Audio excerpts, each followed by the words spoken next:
प्रिय साधक साधिकाओं नमस्कार। भरकुटी क्यों फुदकती है? दिव्य ऊर्जा का प्रकाश कैसे दिखता है? ध्यान की गहरी अवस्था क्या है? सरल विधि क्या है? मैं रेकी ग्रैंड मास्टर विकास बिहानिया आज आपके समक्ष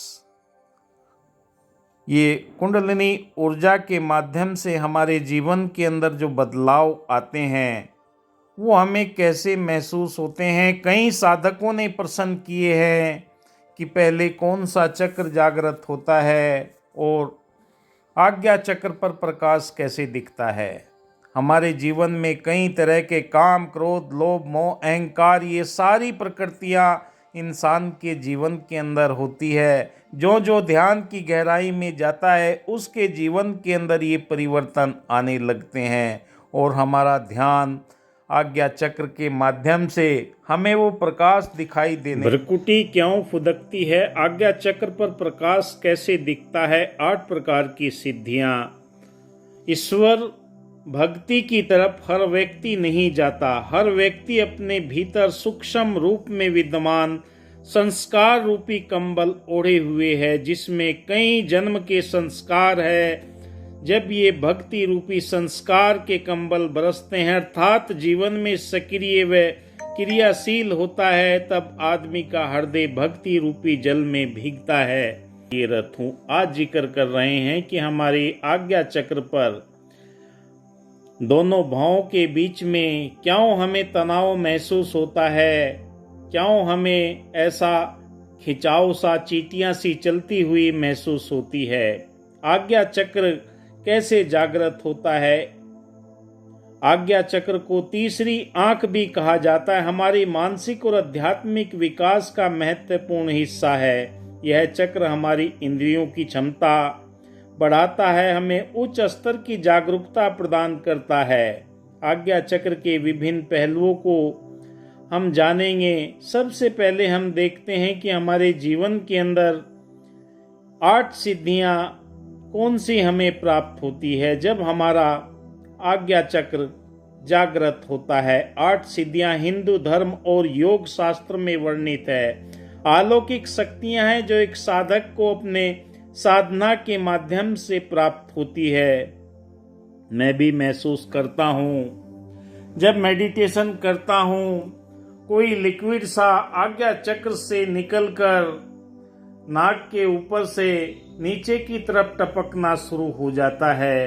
अपने गुरुदेव से मैं काफी समय पहले पूछा भी, उन्होंने कहा कि आज्ञा चक्र से एक लिक्विड निकलता है। जब हम ईड़ा, पिंगला, सुषुम्ना नाड़ी हमारी बैलेंस हो जाती है, तब हमारे आज्ञा चक्र से ये अमृत टपकता है जो नाभि के ऊपर जाता है। और हमारे जीवन के अंदर ये 8 सिद्धियां इस चक्र के जागृत होने से ही हमें प्राप्त हो सकती है। निरंतर ध्यान, योग, मेडिटेशन, प्राणायाम, सुमरन के माध्यम से ये शक्तियां स्वतः ही आपके पास में चली आती है। सबसे पहले अणिमा, उसके बाद महिमा, लंघिमा, प्रकाश, ईश्वर तत्व, वासी तत्व, काम, वाष्य, शुद्ध आचरण, ये सिद्धियां हमारे पास में अपने आप आना प्रारंभ हो जाती है, क्योंकि सिद्धियां प्राप्त करना एक लंबी कठिन प्रक्रिया है। जो जो आप ध्यान की गहराई में जाते हैं, आपके विचार सकारात्मक होते चले जाते हैं। अपने आप ही अंतिम लक्ष्य जीवन का मोक्ष की प्राप्ति है, मुक्ति प्राप्त करना है।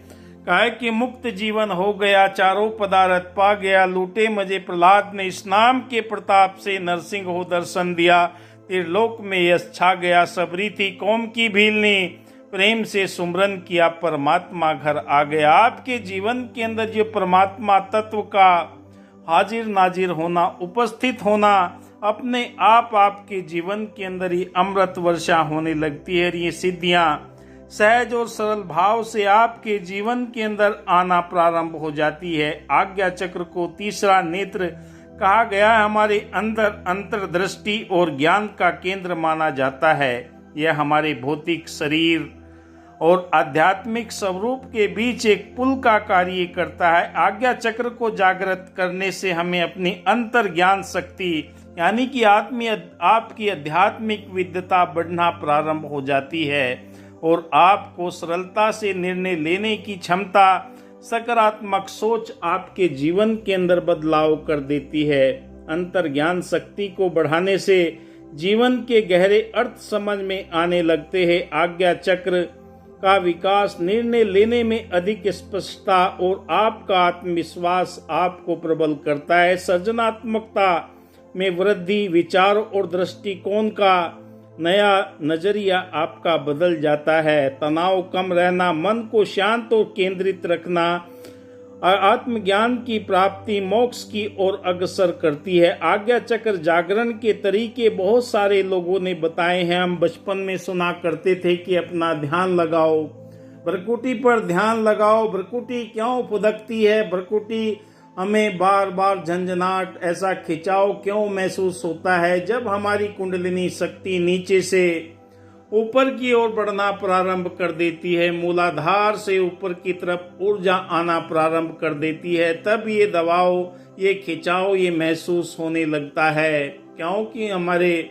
पूर्वजों ने भी इस चीज को महसूस किया और जो हमारे साथ में गुरु भाई हैं जिन्होंने भी इस ध्यान की प्रक्रिया के अंदर अपने जीवन को न्यौछावर कर दिया, सबके अनुभव अलग अलग होते हैं। क्योंकि आज्ञा चक्र से जो ऊर्जा आपके जीवन को नियंत्रित करती है, ध्यान को नियमित करने से मन शांत रहता है और आपका आज्ञा चक्र सक्रिय अवस्था में रहता है। मंत्र जाप, चाहे सुमरन करें, चाहे आप कौन नाक के अंदर आने वाली सांस जा रही है, आ रही है, उस पर ध्यान दें तो आपका ये आज्ञा चक्र उत्तेजित अपने आप होने लगता है। प्राणायाम यानी श्वास नियंत्रण से शरीर में ऊर्जा का प्रवाह बढ़ना लगता है और 72,000 नस नाड़ियों के अंदर ऊर्जा का संचार होना प्रारंभ हो जाता है। योगासन, कुछ विशेष